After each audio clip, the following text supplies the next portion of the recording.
Got a new video today. Surprise, surprise. I'm uploading more.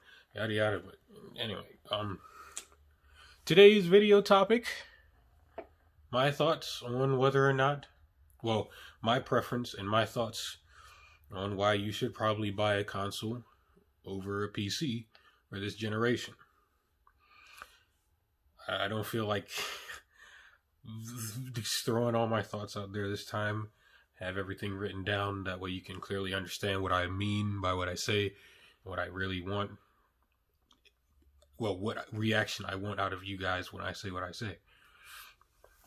Which probably won't, evoke from you, but in the end, that's what I hope for. So, alright. The way my perspective stands right now, I don't think it's really worth buying a PC unless you want more accessibility to the games and what you can do with the games, alongside the multitasking of the PC. The price at which the newest gaming consoles are selling at are stark in contrast in comparison to buying a custom-made PC or buying all the parts for one just to build it up to run as smoothly and as fast and powerful as an Xbox Series S and a PS5. Of course, you can buy a PC at the price of an Xbox Series S and a PS5 or less, but you're still going to need parts in order for it to run as well as those consoles, which means you'll probably be spending at least $200 plus what an Xbox Series S or PS5 will cost, and at most $1,000 plus, depending on if you're willing to get that beefy with your PC. And buying a PC or the parts to one that can run as amazingly as a PS5 or XSS, as I'm going to call it from now on, because Xbox Series S is way too long. And buying a PC or the parts to one that can run as amazingly as the PS5 or the XSS would most likely cost you more than the PS5 or the XSS.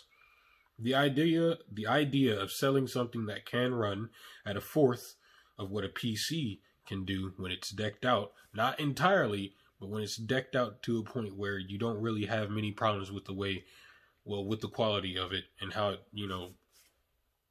processes everything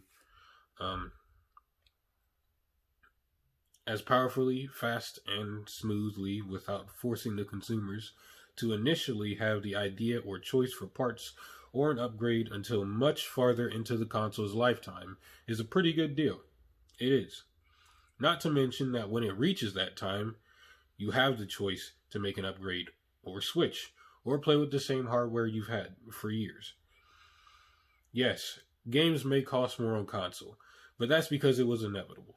Game developers do want and need to make more money to make better games at a higher quality, and games that provide better frame rate, and games that have better online and multiplayer stuff, games that are just overall better in quality. Though I'm not exactly privy to welcoming it, because I completely understand it.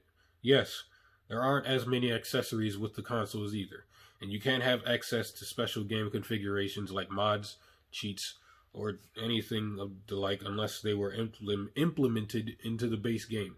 Yes, you are limited to purchasing games on one store that essentially chooses its library of games for the consumer.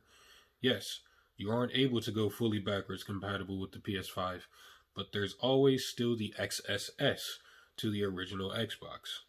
I could continue to go on about the disadvantages of console gaming in comparison to PC gaming, but that wouldn't really get my perspective of the matter anywhere.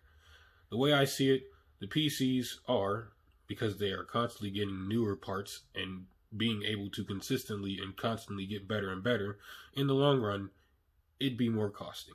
Now you may say, yeah, but people don't have to buy these parts. To that I say, in a sense, they kind of do. Like I said, because there are constant advancements and adjustments to the way PC gaming is handled and the way PC gaming is in general, there's always going to be a constant incentive to buy a better PC or get better parts. That way you have a better gaming experience on PC. There's a thing that people don't realize about PC gaming that I didn't actually realize until recently as a console gamer. And it's that on PC, you aren't always on a level playing field. Look at it this way. You're in a race. Let's say you are racing against two people, someone with the same car as you but modified, and another person with a super fast car. Obviously, you are on level playing field. If you think about it, yes, you're all on a racetrack, which is the game, but your vehicle and how powerful it is, your PC, will determine if you win the race. No surprise, you won't win the race. You won't win the race unless there's some sort of miracle, or you are just that good at racing on that track or in general. And most people aren't good at racing in general. Not everyone can play every single type of game and be satisfied with it or understand the mechanics and everything in relation to that. On console, because they're basically the same in terms of hardware, everyone is racing in the same car with no mods on the same track. And to also fall back on what I was speaking of before in terms of new parts and constant adjustments and advancements for PC gaming, you are more likely to get an upgrade in 3 years or possibly 5 because the hardware isn't able to compete alongside the newer PCs and better PCs, or it struggles to do so. Typically, it's known that consoles last for 7 years now, and if your PC is really going to survive for that long, then you've surely taken up the liberty to upgrade it in order for it to do so, or you put your PC through the ringer in order for it to do so. I just wanted to provide my insight and thoughts on the PC versus console purchase situation as it stands now. In case you couldn't come to the conclusion on your own, this was a whole video based on why I don't see a reason to really buy a PC due to the new consoles being priced just right enough and manufactured in such a way that buying a PC would ultimately be less cost effective. If you liked this video, and if you disliked it, leave a like or dislike. If you're tired like me, leave a comment that you're tired. I want to know who else is out there and who else is somewhat out of mind right now. I'm not even going to say like when y'all should expect another video, because I've been lying to y'all for a long time, and y'all ain't even a big viewer base, but still, in the end, I gotta stop saying when I'm gonna come back, because I usually don't come back at that time. But I will be returning in 3 or 4 days. Possibly less if I really feel like uploading again, which I do get the urge to upload sometimes. It's just that I either can't or don't want to upload, even though I really want to upload, if you get what I'm saying. But yeah. I'll see you guys next time.